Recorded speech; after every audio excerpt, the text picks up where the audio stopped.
SPCGIL Veneto scende in piazza per ribadire le esigenze della popolazione più anziana, un'iniziativa che si inserisce nell'ambito della mobilitazione nazionale che coinvolge dal 17 novembre i pensionati di tutta Italia. Dal caro vita alla sanità, dalle case di riposo alla non autosufficienza, i temi portati avanti dalla CGIL regionale sono quelli più cari agli anziani e in particolare agli ultraottantenni, che fra 5 anni in Veneto saranno quasi 435.000. Diciamo delle richieste molto importanti e anche che da tempo cerchiamo di agire con la Regione, a partire sia dalla domiciliarità che dalla residenzialità, quindi tutti quei servizi che mantengono l'anziano al proprio domicilio, che comprende anche l'abitare, perché anche la casa sta diventando un problema per gli anziani, non solo, come la mobilità, quindi anche il trasporto pubblico locale, soprattutto per gli anziani, che ci sia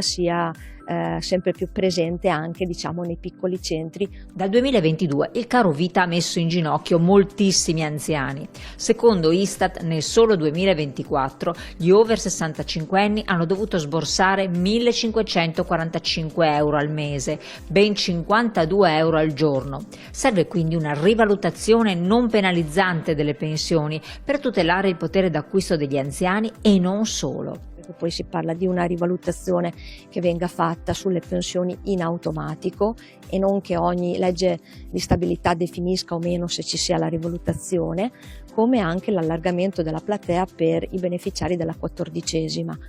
e anche tantissime altre cose, perché la lotta non è solo per i pensionati ma anche per i lavoratori e le lavoratrici. Noi siamo a fianco, anche al loro fianco, per un lavoro che sia dignitoso, un lavoro che sia ben retribuito, con dei diritti, che sia soprattutto sicuro. Prevenire è meglio che curare, il detto vale anche per la non autosufficienza, la pandemia del nuovo millennio. Con l'invecchiamento della popolazione è infatti importante non solo prendersi cura delle persone più anziane, ma anche valorizzare il loro ruolo nella società. Lo si fa con delle politiche di invecchiamento attivo per scongiurare la solitudine, ma perché anche le persone anziane possano partecipare attivamente alla vita pubblica, perché tante persone poi si ritrovano anche a fare i volontari e le volontarie in associazioni culturali di volontariato. Questo fa bene non solo a loro, no, per